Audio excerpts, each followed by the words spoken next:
Yo, what's up, everybody? I hope you all are doing well.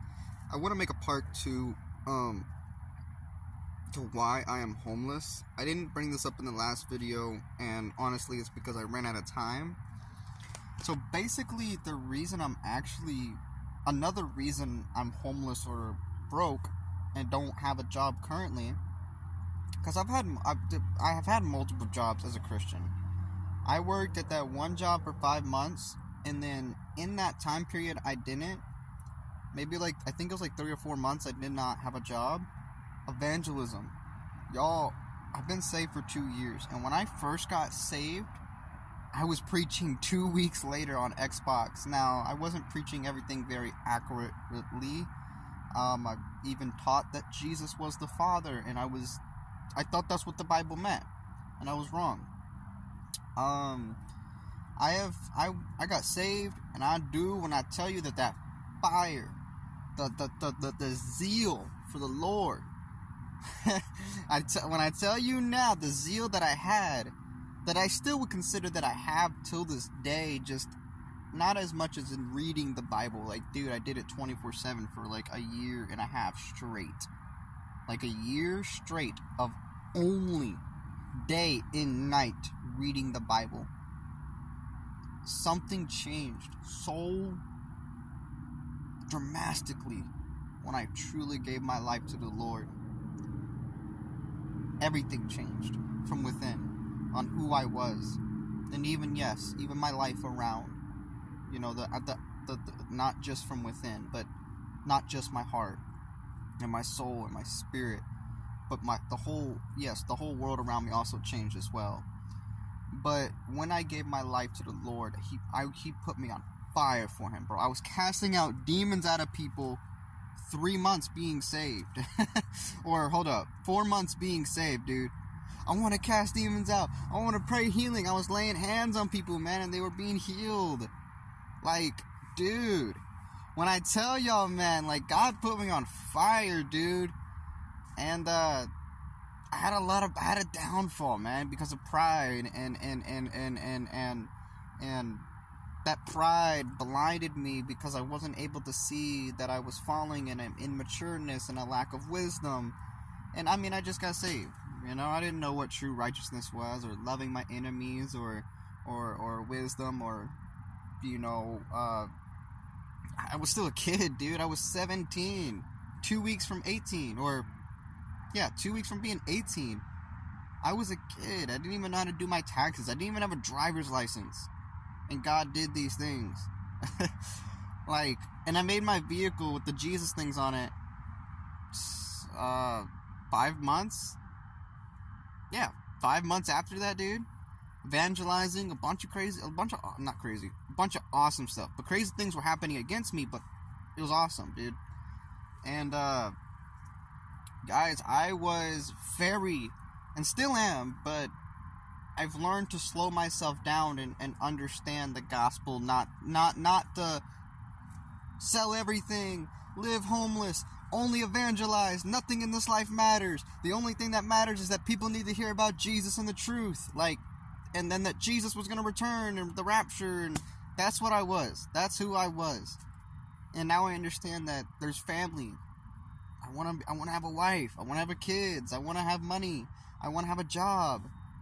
But back then, I didn't see it that way. I was like, nah, bro, I don't need nothing this world has. I will be happy broke. I will stay broke as long as I preach the gospel. And don't get me wrong, I still have that perception, but not in the way it was before. Like, I looked at you in a way, if you were a Christian and you didn't evangelize, if you didn't share the gospel, if you only focused on your life in this world. But Jesus said we are not of this world. So, but we still live within it, right?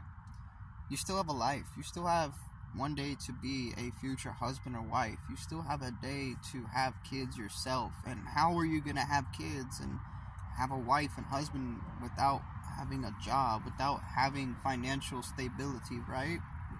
I didn't see it that way, though. I'm still single, been single, and I didn't care a year ago to have a girlfriend or wife, you know? That wasn't on my mind. I was like, nah, I'm happy being single. I want to know God more. I love Him. I want to do everything I can for Him. The only thing that matters is Jesus. And don't get me wrong, I still have a lot of this perspective, right? But I've grown up more. I've matured more. I've grown in knowledge and understanding and wisdom and discernment, and I understand more of life. Okay, I understand. My bad. That was a piece of chicken from McDonald's. I just ate a little bit.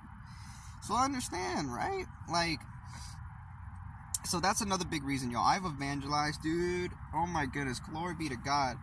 The amount I have the amount of people I have talked to in this last 2 years about Jesus, glory be to God. If I'm a boast, I shall boast on the Lord. 200,000 plus people. I have no doubt about it. I got saved. I'm going in Xbox lobbies 24/7. Every time I'm on Xbox, 8 hours a day. New lobby, Jesus. Talking to people about Christ consistently, nonstop. And then 3 months after being saved, right around 3 months, 4 months, He puts me out in the streets. Because they actually tried to cancel me on Twitch. They started closing down my streams.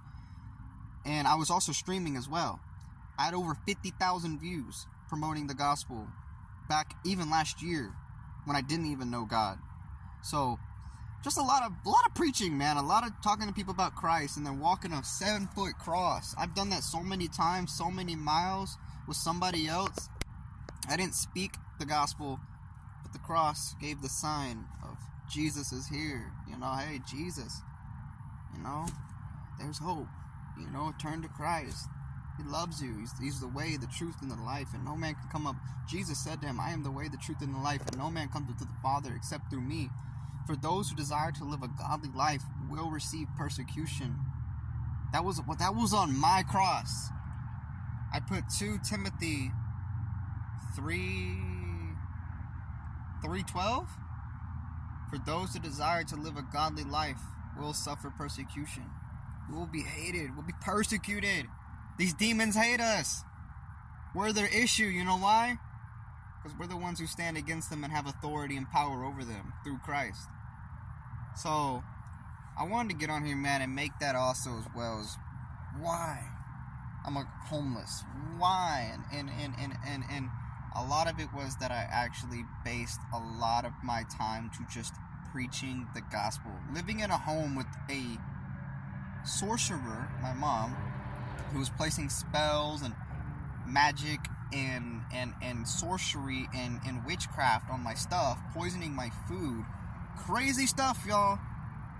It happens even till this day. Crazy stuff. And she is suffering greatly.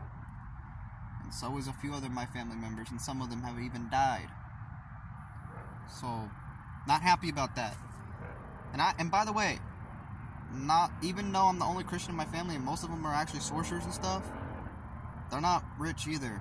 A lot of them are actually broke. My mom lives in a trailer. My aunt, she's in a bad situation. She has an apartment. My cousin who just committed suicide, she had an apartment. My sister lives with her boyfriend. My momo lives in a trailer. My uncle who just passed away from cancer, he was in a trailer.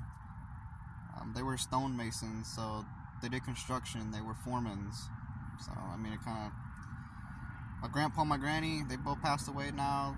Lived in a trailer on a 3-acre Parker. I got family in Florida. They got a little bit of money, but they're on a different branch of family members. So, like, you know, for me being Christian, and there's many non-wealthy Satanists, it doesn't mean that Jesus isn't the living God. You know, He is. He's real. You know? So, I want to get on here, y'all. I want to just say that, man. God is good. The devil's a defeated. He's a liar. So, I mean, I'm happy in life, y'all. Could it be better? Of course. Of course. But is it already great? Yeah, it is. I got Jesus, man. I got everything that I need. I'm satisfied in here. I'm not looking. I'm not searching anymore. I'm satisfied. I'm filled. It's because of Jesus, man. So if whoever you are, maybe you're running from God. How about you run to Him today? How about you say, Jesus, I want to know you. He'll set you free. He'll heal you. And He will protect you. Come to Christ today, alright?